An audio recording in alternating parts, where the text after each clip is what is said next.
And we are live. This is the fifth time that I've tried to have Mike from Operation Backbone on, and I have no idea where he is. So this might be my final try. Not getting an email back. Don't hear anything. That is fine. So just in case that is the case, what we're gonna do, we're gonna have an open Tuesday because this is my last show of the year, and it's gonna be a freaking train wreck. G Web, Chris, if you want to jump in, let's go ahead and jump in, and we can get to talking about stuff since Mike isn't here, and if Mike does come on, then we can have a conversation with all of us. If not, then yeah, it might be a short episode.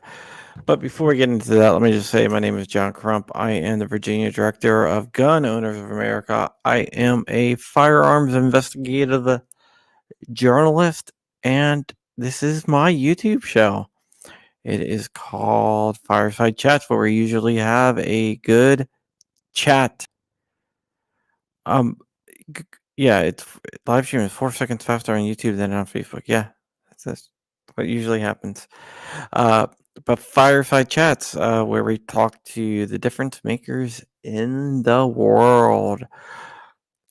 Today is my last podcast of the year. It was going to be yesterday, tomorrow, but I decided I'm going to go ahead and do it today. So let's go ahead since our guest isn't here, and I'm going to look back at some of my articles. There's a link in the chat because it is Open Stream Tuesday, I guess, and we will talk about all the stories of the year. But before we get into that, go ahead and visit Tusk. Tusk is the only gun-friendly cryptocurrency on the market. It's really cool, and if you go there, you can start diversifying our industry from the the big banks that will shut us down anyway, but it will happen. So we can either go back or we can go forward. I think the best bet to do would be to jump back a little bit and go ahead and jump. Oh yeah, hi Joe Drag. The guy didn't show up again. This is ridiculous. Cannot believe this.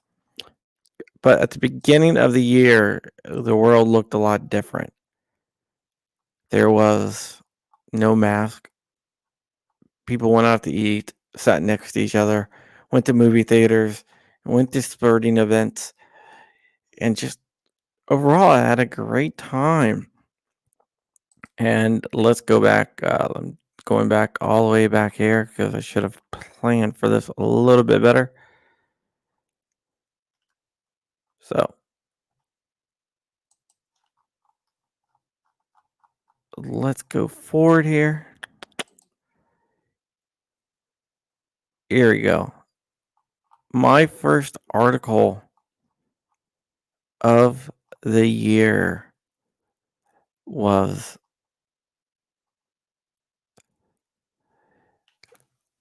Lobby Day. Lobby Day was coming up, and the Democrats in Virginia were terrified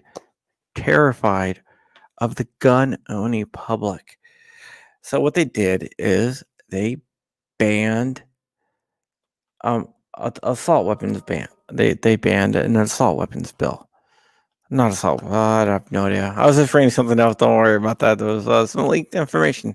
No, they banned guns from the Virginia Capitol because they were so afraid of anything that was going on. So they wanted to make sure that you were thing. Hold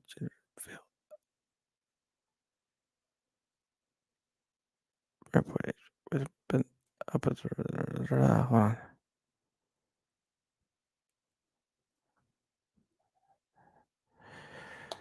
HB 961 out of Virginia, the so-called assault weapons ban has failed. Failed. Blah blah blah. Okay, I'm gonna have to read this later, but let me get back to this. If anybody wants to join on, you can go ahead and join on since my guest has not arrived again. So the Democrats banned guns at the Virginia Capitals. The GOA and VCDL shortly after that, on January 16th or 15th, filed an injunction against Northam's gun ban on the Capitol grounds. Unfortunately, we lost. But 22,000, according to some media sources, and some media sources more, showed up at the Capitol on January 21st and surrounded the Capitol with our heavily armed people. Not one person got hurt. We left Virginia safer. We left Richmond cleaner than what it was before we got there. The Democrats tried to downplay it, but Chap Peterson went on Fox News and said that was the reason why he voted against an assault weapons ban.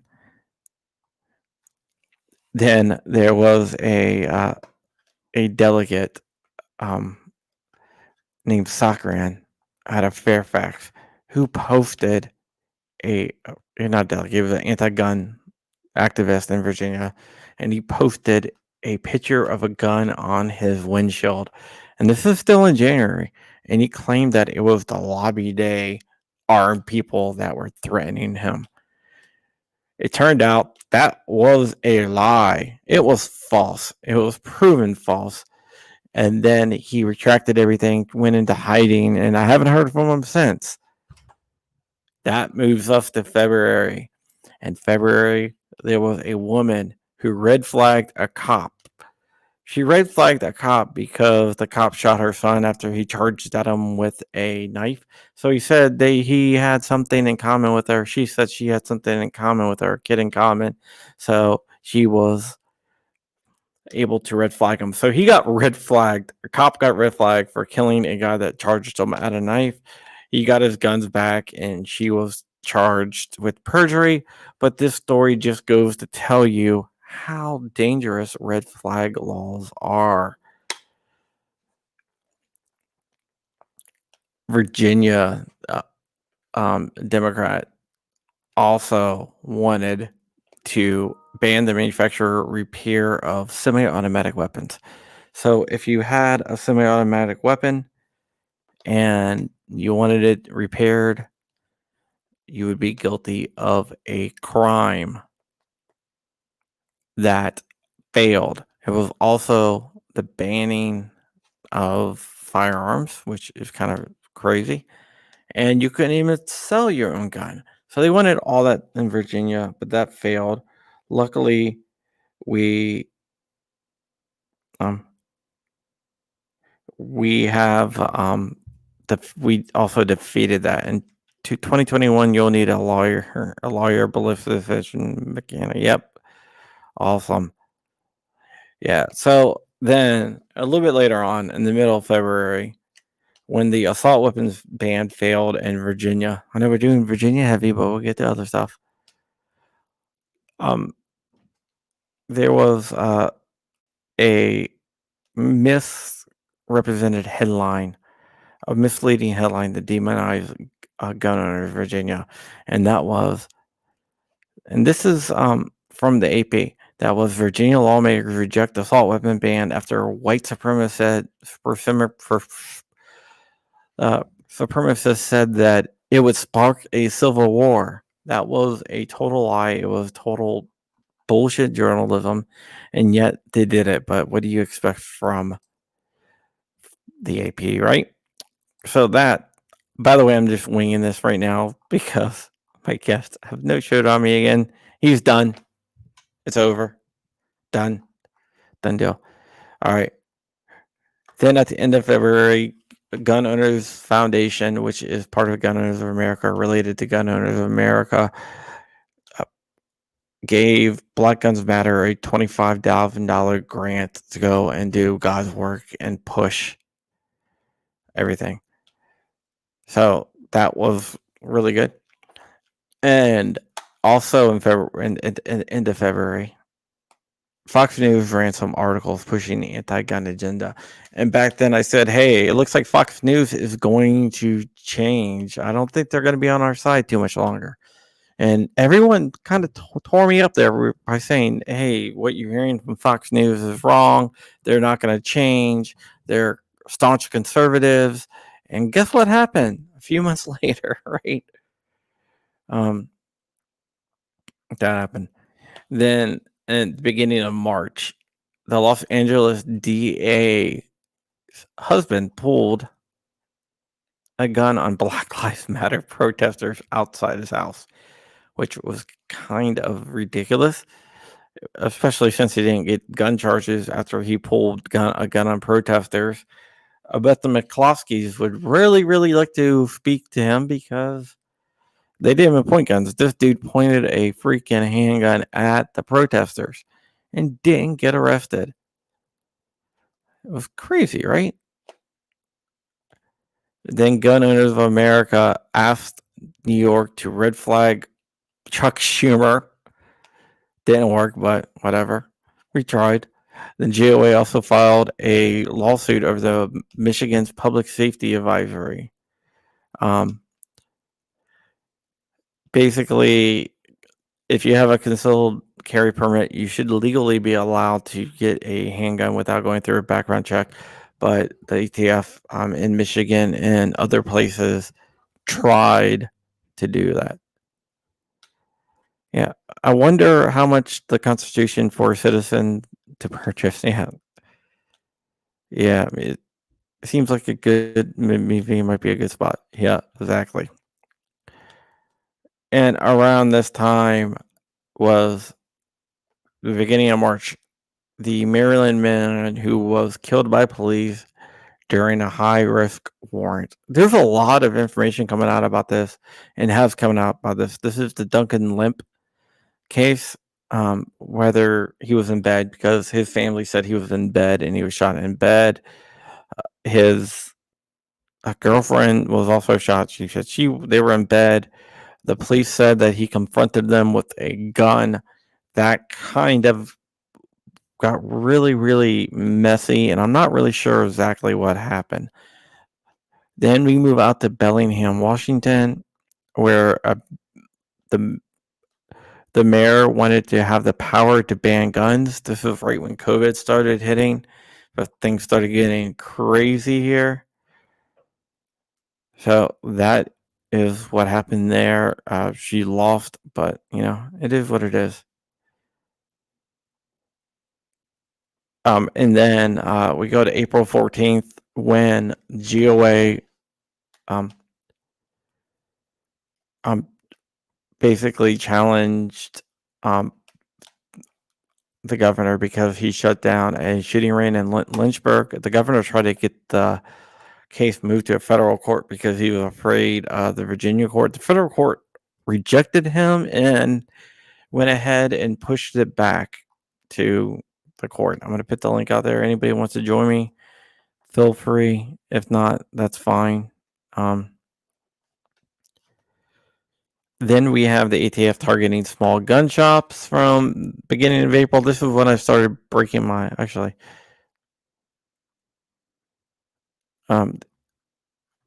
ATF.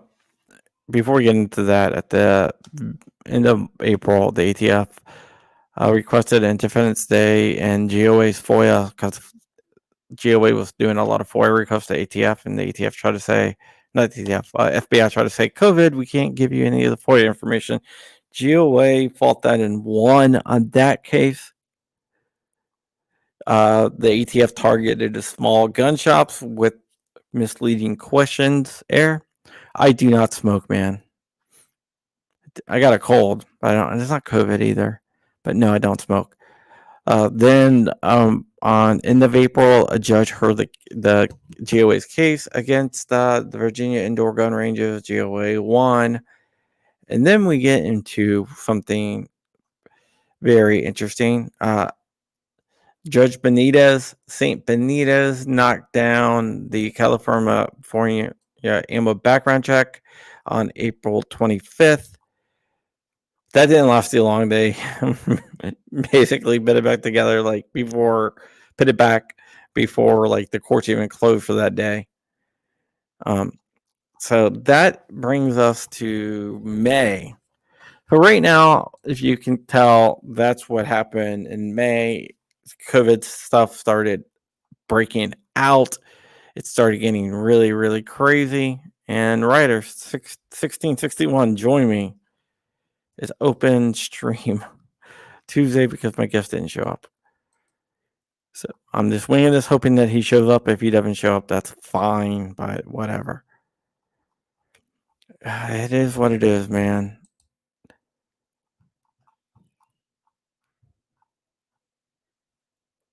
Should have just not shown up to work today. All right. So that brings us, so we're in May now.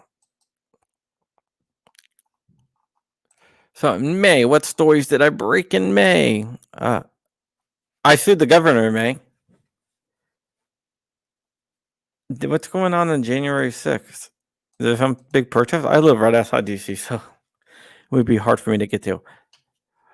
But I sued the governor over the closing of ranges in Virginia. Unfortunately, I lost because the judge said I can go find a place to shoot outside, which absolutely makes no sense to me. But it was a liberal judge, so what do you expect? Activist judges suck.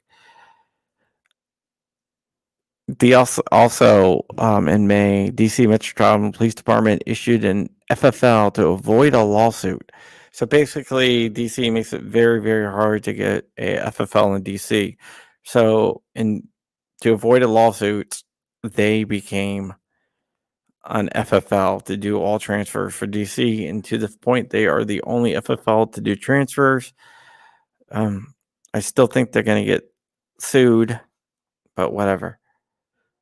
Then at the end of May, the police started warning people, ATF started warning people about the Boogaloo movement, which we'll hear a lot more of throughout the year. The pile of bricks showed up at June 1st, which is kind of crazy. Yeah, just looking back at all this stuff, I can't believe I wrote all this stuff. West Palm Beach started shutting down gun shops because of riot laws, which was insane. Instagram went ahead and blocked the use of the Boogaloo tag, which is crazy. GOA and VCDL challenged the one handgun a month in June. That case is still pending. The Brady campaign also in June sued Arms List. Arms List eventually won that suit, but it took away a lot of their funds and it cost them a lot of money to defend themselves against the frivolous lawsuit.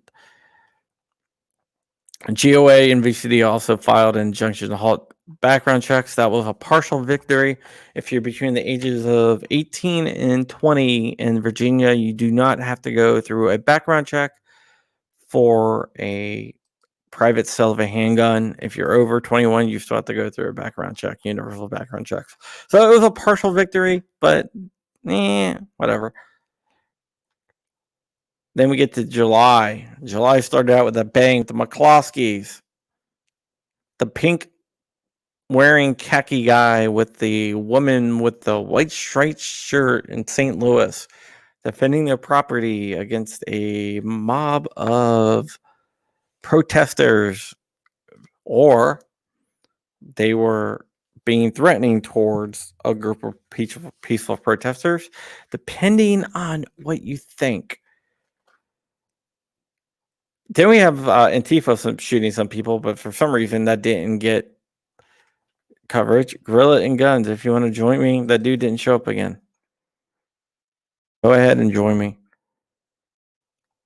So in July, middle of July, that's when the GOA and VCDL won the court battle over universal background checks.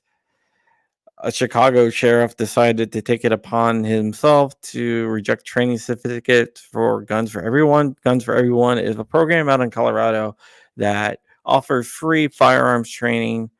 If you want to get a CHP, you go to them. They don't charge you any money. They certify you. You go through the training. They certify you, and that is it. A, a sheriff in Colorado doesn't like them, so decided he wasn't going to accept training certificates from them, even though legally he had to. At the end of July, uh, they try to hide uh, money for bolstering Nick's checks and the COVID stimulus bill. They got it through. They also tried to sneak in red flag laws through the National Defense Authorization Act. That didn't get through. I called them out on it. East Hartford Police Union claimed that Glock pistols were defective because they couldn't shoot straight, which isn't funny, but it kind of is. Gun Critic bought Gunstreamer, saved them from shutting down, which was an awesome thing to do, which is awesome. BLM protesters started pointing guns at cars again.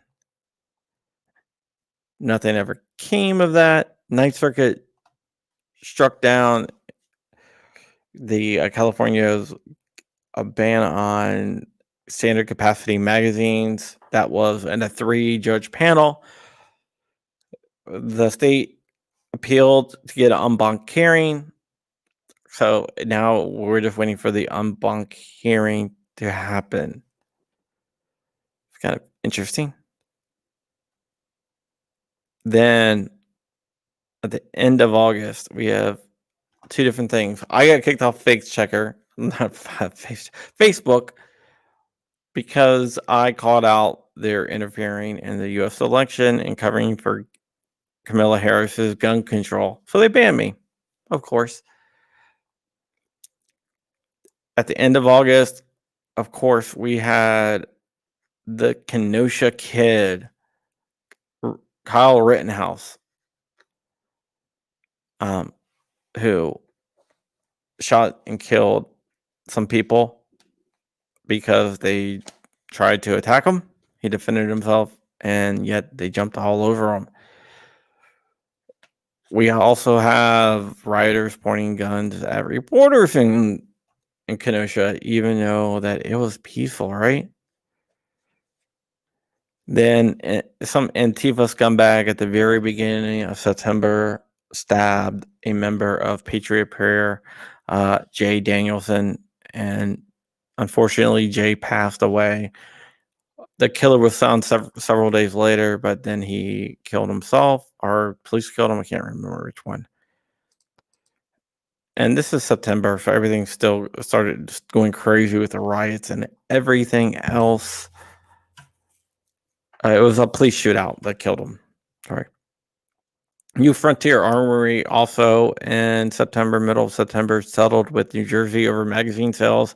New Jersey claimed that they were selling magazines of standard capacity to people in New Jersey and sued them. I don't think they really had the case to win, but it was probably cheaper for New Frontier just to settle. But, it is what it is. Every town and Moms Demand Action started attacking Gun Owners of America at the end of September because they realized Gun Owners of America were growing in power.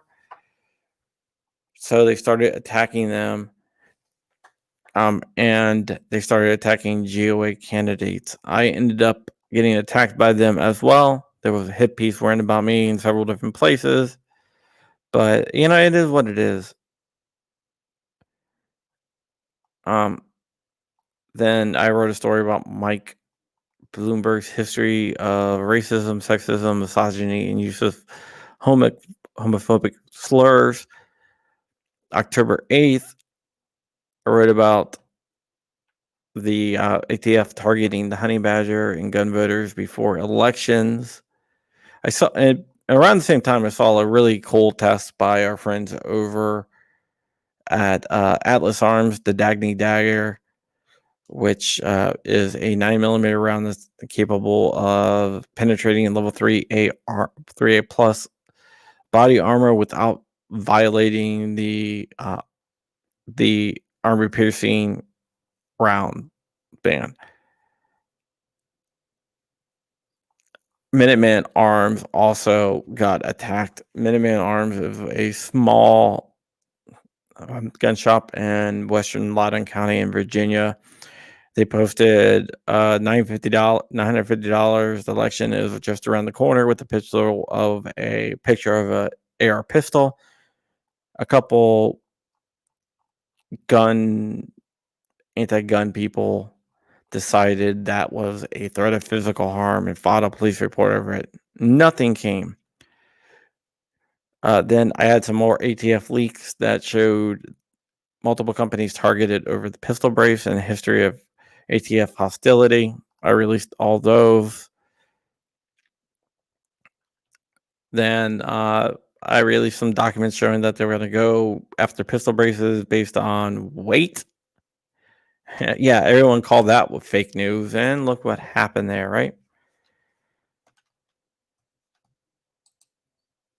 And then where they revoked, I also had ATF leaked documents where they admitted that they would be sued if they revoked the ability to use CHP for gun sales, and they did get sued. They are getting sued right now. And that brings us to the election where Spanberger, a Democrat, won after she lost. What I mean by that is Nick Freitas had the votes to win, and all of a sudden they found a flash drive of votes on it, and that put her over the edge, which is crazy, right? But that was November. Then also in November, we had a story about a man selling 3D printed drop-in auto sears, and yeah, he called them coat hangers. They look like where you put the keys at, are removable hangers where you can put your keys or whatever, but they were actually drop-in auto sears. The ATF kind of picked up on that kind of fast and busted him. I think you should be able to own a machine gun, but if you are going to do something like that, don't make it obvious. Don't make comments about getting your dog shot. It's probably not the greatest idea in the world. Then I had the big story where the Biden team and Regina Lombardo and Marvin Richardson were talking to the Biden transition team about going after 80% lowers and also 80% lowers and pistol braces. So that's what happened there.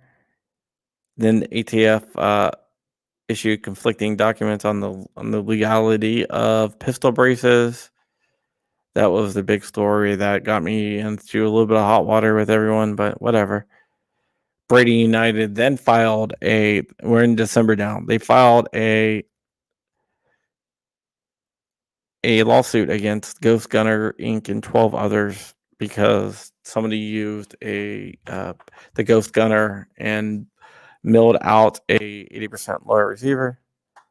Here's Ryder. I got someone. Hey, what's up, man? I cannot hear you. Are you muted? You gotta unmute your mic.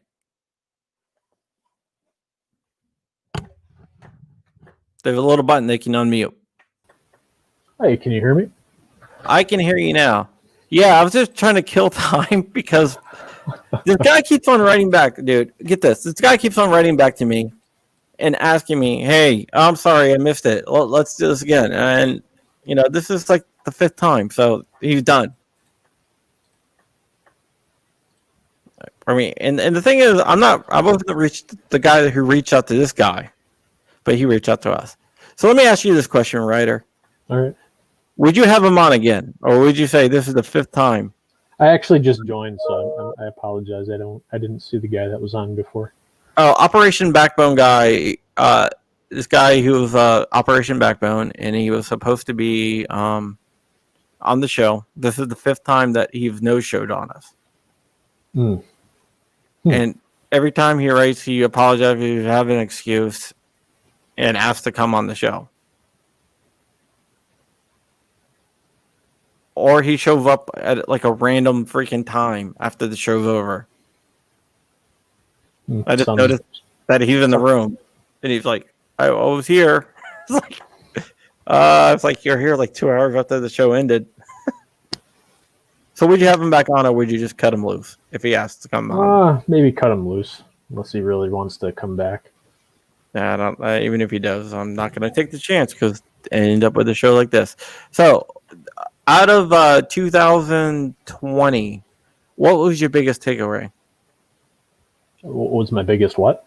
Takeaway 2020. Yeah. In guns. For me personally, the Polymer 80 stuff, I would say. Polymer 80 stuff? Yeah, the raid on Polymer 80, that was pretty surprising. I would say, the fact that they didn't at least reach out and say, hey, maybe you shouldn't be doing this, or talk to them first before the raid, maybe. I guess that's my biggest surprise of 2020. You think so? Yeah, I think that was one of the biggest stories, but I think the biggest story to me is probably the pistol brace thing or the Biden Harris team colluding with the ATF over pistol braces and polymer 80s. I don't know if you saw my story back in November, but they basically told the Biden transition team this is what they were going to go after. Not surprised. This is before he was president-elect. From the beginning, they've been trying. Politicians have been trying to take the guns. So I'm not surprised at all. I'm sure it's 10 times worse than we even realize, to be honest. Yeah, you're probably right. I get a lot of leaked documents. What do you think the goal of the ATF next year is going to be?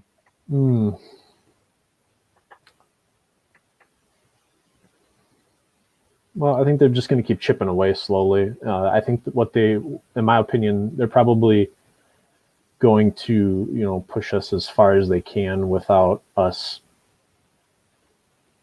reacting. Yeah. And I think they're just going to keep doing that until we finally say enough's enough and we're not going to take it anymore. Yeah. But if that may never happen, they may just barely, just take an inch. They're not going to take a mile. They'll just take an inch, take an inch, take an inch, and we'll just be like, oh, okay, well, I guess I can still do this, and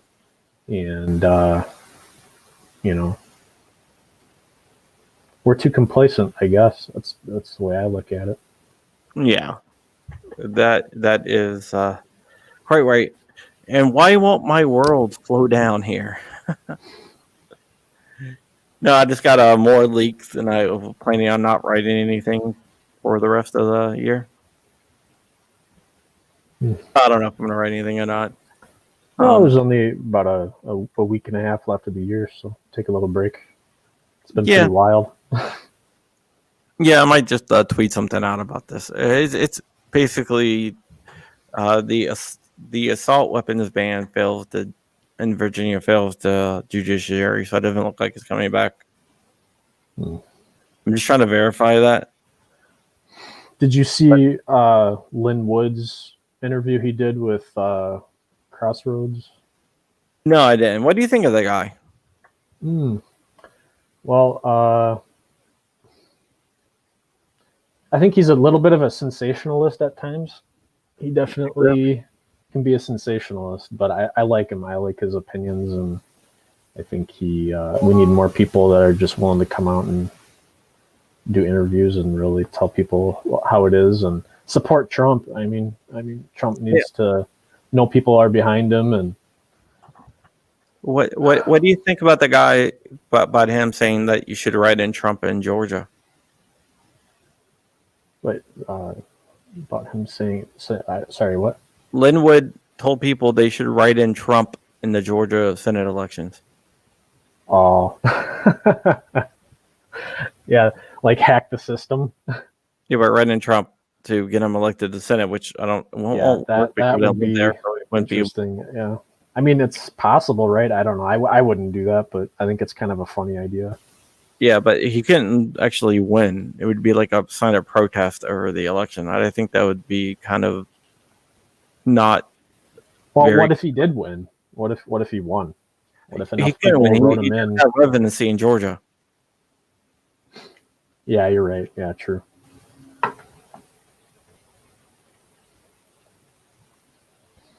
Yeah, I don't know. Okay, hold on for 1 second. Okay, I feel bad now. I guess the guy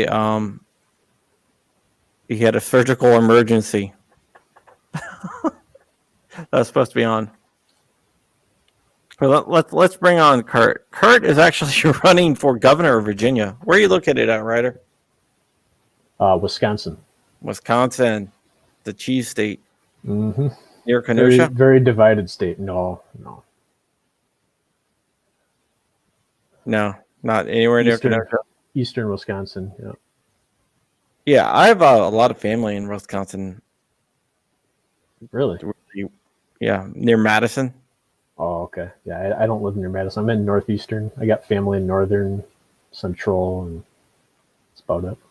Yeah, I always get invited out there. I was supposed to go out to Madison for a wedding, but COVID hit. But I've always wanted to go Wisconsin for some reason.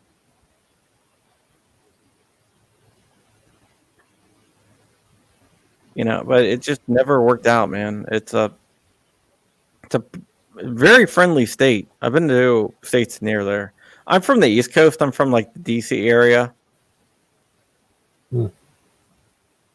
So with that, it's not exactly the most friendliest place.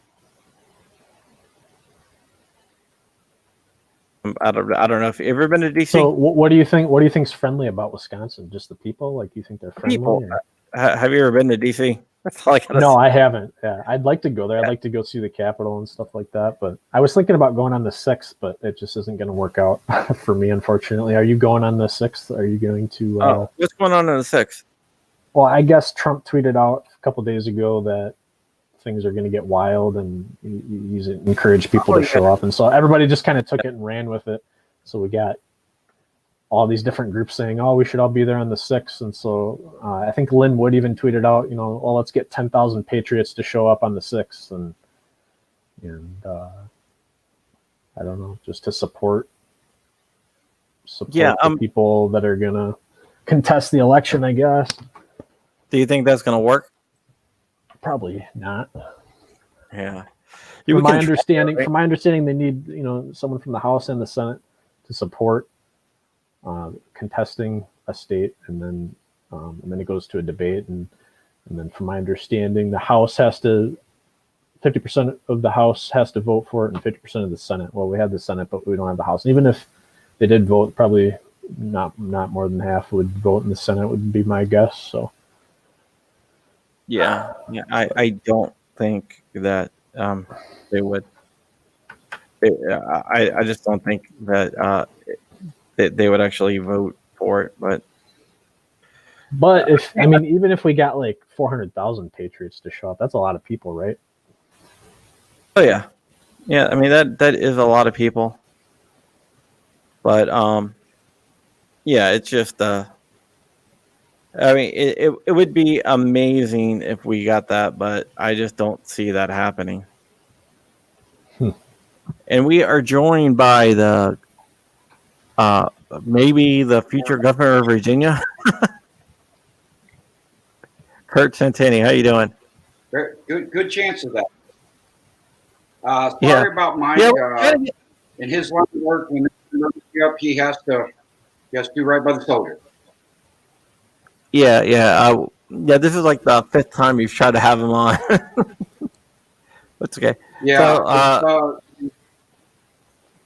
we have Kurt right across the country right now, or across the world right now, that a lot of the public doesn't know about when they get hurt and when they get injured and when that emergency arises. Mike's the guy that gets them the care that they need. I know from experience. Right. Yeah, let's talk a little bit about Operation Backbone. We only got about 20 minutes left, so I really want to get what that is, because I really think it's important. Yes, sir. So I don't have a lot of experience with Operation Backbone in the past year, but I can talk about my experience with Operation Backbone and what they did for me.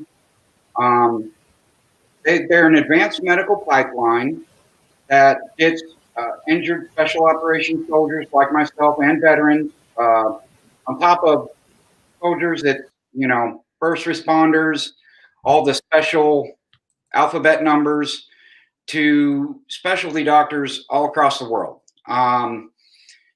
It's a really delicate and extremely complicated pipeline that he has managed to put together through almost a decade of really hard work. And he works with the DoD and active duty military on TBIs, traumatic brain injuries, spinal cord injuries, things that you really need to have that medical expertise in. Yeah, so you have a medical expertise that they bring in. How do they find these doctors? Do you know? Some of them's word of mouth. Some of them find him. I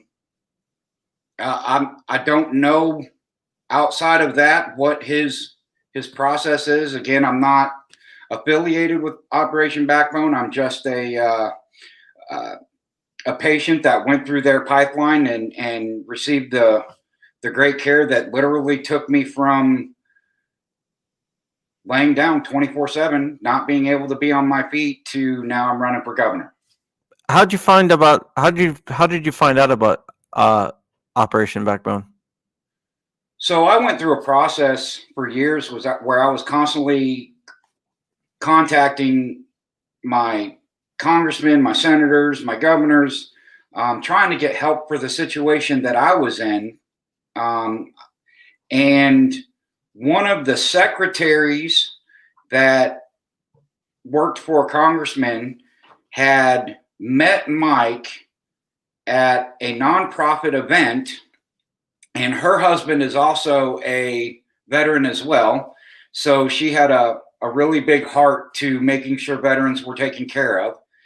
And, she saw that the congressman wasn't able to do anything for veterans. So when she went to this event, she got Mike's personal cell phone number from him. I don't know how she did that, but she did. And I walked into her office one day, and she looked at me, picked up her phone and said, "I'm going to call 911 for you right now." And I said, "Ma'am, this is me every day. You don't need to call 911. This is what I look like every day. I was that bad." And she ended up calling Mike Sformo. He talked to me on the phone. He said, "Send me all your information." And he put it through the pipeline and found a doctor that could do it. Oh, that is awesome. That is awesome. And basically, you were told before that it was like no hope, right? Right. So I went through the process of, I fell 100 feet in the Army. The Army said, "You're too broke. You can't be fixed. We're going to med board you, honorable discharge." Then I got put into the VA system, and I was constantly, talking with the VA doctors going, I feel like I can be fixed. Something's not right. And all they were offering me was pain management. At first, the VA also said, "You're too broke. You can't be fixed. All we can do is give you pain management," which is opioid after opioid after opioid. And it's not a quality of life at all. You're literally just existing through all them different opioids that they're prescribing you. And I, through decades of that, literally 15 years before I got in contact with Mike and Operation Backbone. And Yeah, that's really cool. I know how much a back injury hurt, because back injuries suck. yes, sir. Yes, sir. Trying I to figure out. I hurt my back in jujitsu and stuff like that. And I used to do like MMA and jujitsu and everything. And I was like really into shape. I was like under 150 pounds. I fought like 140 pounds. And when I got hurt, it just, that I ended everything for me, doing all my stuff. And I, to this day, I still struggle with back problems. They wanted that was all, they wanted me to get surgery several times, but I've been really resisting to getting surgery because a lot of the surgeries out there have a bad chance of actually working. Yeah, and Mike actually he tells you right up front there's no guarantees. Any soldier or veteran that goes through his pipeline, he tells you there are no guarantees, but he's offering the best possible chance that you have, and you either take it or you don't.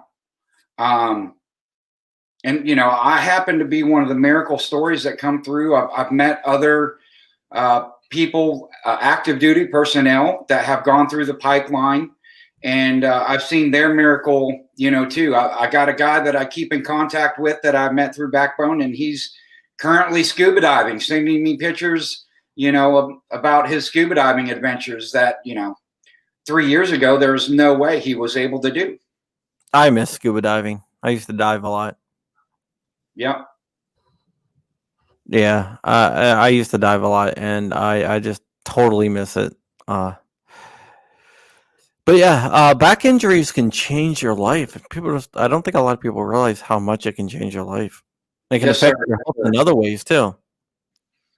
Well, it doesn't just, and that's kind of the primary mission of Backbone, is not so much the soldier, the person that's injured, but the relative, the spouse. Mike had went through a neck injury himself, and had went into the VA to get help with that injury, and saw dealt with all the bureaucratic red tape in the VA, and said there had to be a better way to do this. And he realized that there was a lot of stress and pressure that these spouses were under, dealing with a broken soldier not getting the care that they needed and deserved. And he said, I got to do something. I'm physically capable of doing something, so I need to step up and do something. Much like my case with running for governor, I'm physically capable of doing it, so I should step up and do it. And through his hard work, he has made lots of contacts on Capitol Hill and the DOD and active duty military. And he does a lot more for the spouses than he actually did for me. And I'll try to explain that. When you're in my position and you have a devastating injury that debilitates you completely on all levels, to the point where your wife is literally dragging you down the hall, and her and your kids are picking you up to get you into bed, that plays a really big toll on the family dynamic. Okay. That's such a mental exhaustion for my wife on a daily basis that she was dealing from. And there are a lot of families that don't make it through that. Divorces happen, veterans commit suicide because their spouse has left them, and they're in a condition not to take care of themselves. And Mike kind of steps in and he gives the spouses hope. He built an actual communication program within Backbone where anytime my wife can get a phone call from one of these spouses that are coming into the pipeline, and she can reassure them on, I've been there, I've dealt with it. This is what worked for me and my family. This is what worked for me and my husband. And, you're not alone in this. And it's a very large support group that helps the family side of this, not just the physical side for the veteran. Yeah, I can definitely see that, and I think it's the support side that is what is overlooked a lot of times, and I think that is just as important as the medical side. Oh, absolutely. Absolutely.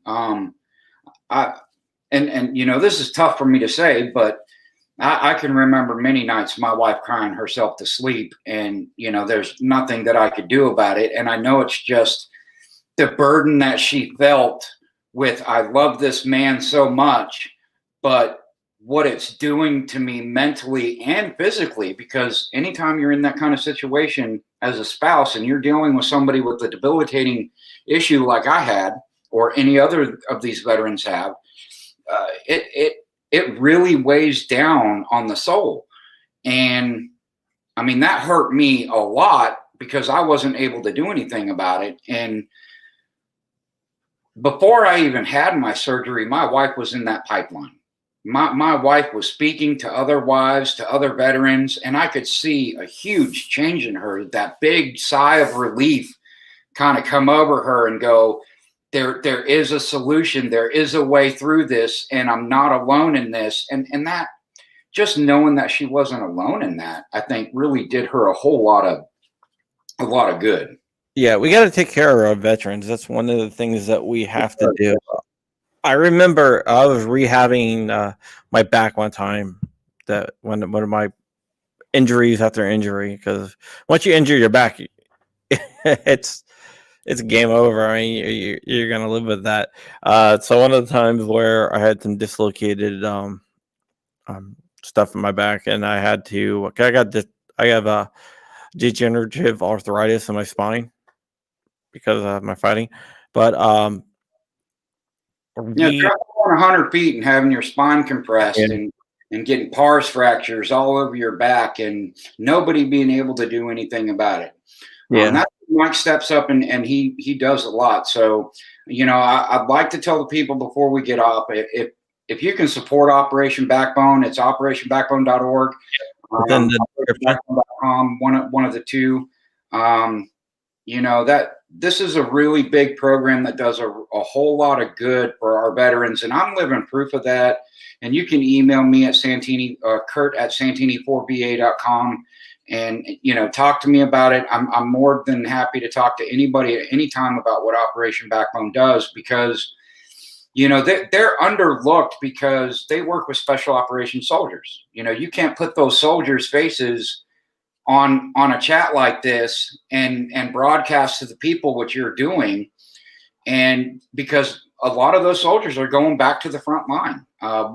One of my friends is back on the front line. He's back with the special forces group that he kind of got pushed aside out of, and they were going to med board him, they were going to kick him out. He got hit with 2 IEDs, and now he's back with his unit.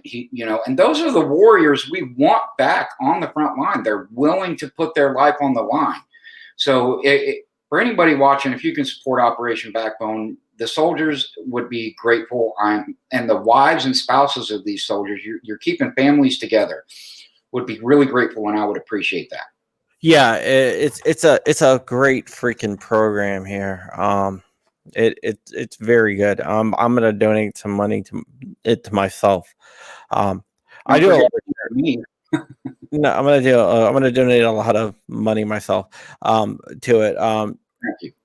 If you don't know, 100% of everything that we make through the YouTube ad revenue, which is only a couple $100 a month, or through super chats, or through all that, goes to some type of charity. They are definitely on my list. Right now, we're doing some childhood cancer stuff, but they are on my list for future. We'll change up the charity. Um, we'll change up the charity in the future sometime. Right now, we're doing childhood cancer and stuff like that because my niece is suffering from childhood cancer, so it hits really close to heart. But that's one of the things that we might want to look into. Operation Backbone. I'll put that on the list of charities that we will consider because I do this for fun, but we do make some money on it. So Well, you got to earn a living. yeah, well, since I earn livings doing some consulting and some other writing and some other stuff, uh, this was just extra income, and I could blow it on some stupid thing that Platform, upper lower kind of platform. yeah, well, yeah. So I can blow it on something stupid, or I could put it to good use to people who really need it, and I think that's what it is. Especially I'm a capitalist through and through. But you also find that the capitalists are some of the most gracious people because, socialism is like forced charity. Capitalism, people give because they want to help. Because it's in their heart. Exactly. If you look, the countries that have a more leftist government, they have a less of charity than right of center governments, and including red states. Red states give more money per capita to charity than blue states, and I think it has to do with, hey, look into your heart and see where it could be the most use from, instead of the government. I don't want to turn this into a political conversation, but instead of the government coming and taking it and saying we're going to throw it over there, which it's not going to get a lot of use, and it's going to be a lot of use and waste. Where with charity, we can look at it and say, this charity is not doing too good of a job. Let's go give it to this other charity. Yep. And, and that's the great thing about Operation Backbone is they're not a political organization. They don't care if you're a Democrat, a Republican, or an independent. I mean, that's the way it should be. Yes, sir. But unfortunately, a lot of things aren't. But that's the way it should be, especially with soldiers. Soldiers deserve your respect. I was rehabbing in Walter Reed, my back, and I was like, woe is me. And then I go in there, and there's a guy rehabbing the head that lost both his legs and both his arms. And you can see him working his ass off. And I looked at that, and I was like, you know what? I'm not too hurt. I can go ahead and do this. Yep. Yeah. There's always somebody a little bit worse than you in life. As bad as you think you've got it, there's somebody that might be physically worse off than you, but mentally they're way far ahead of you. Yeah, and this guy was just so strong mentally, and yep, I'm like, his life was changed forever. My back was going to get better. He wasn't going to regrow his legs and arms. Yeah, and that's the great thing about Operation Backbone is dealing with special operations soldiers. You already know that those guys are mentally, they have that mental fortitude to make it through whatever's put in front of them. I lived in my pain for almost 18 years. And I don't think there was as many people out there that could have done that. Yep. Yeah. Yep. That is it. Yeah. I just want to throw out there something that since you're in Virginia, there will be no HB 961 this year. I'm aware. Yes, sir. Yeah, which is a very good thing. Yes, sir. It is. I think our legislation has a lot bigger potatoes to fry. Yep. They didn't get it through, so that is awesome. Yeah, I wish you could have came on earlier, man. I'm sorry, and I mean I'm in, yeah, I got retire. Tomorrow's my wife's birthday, and I just got on my phone and got the alert you were on. I was like, let me see. Oh, it's Mike. Oh, where's Mike? Okay, let me text Mike. He's walking into a surgery. All right, well, let me. Yeah, we did what we do sometimes. We do an open stream event where we just throw it out, and whoever wants to join joins. Yeah. Somebody wants to know, Writer 1611 wants to know, how did you learn how to run for office? How did I learn what now? How did you learn how to run for office? Like all the steps?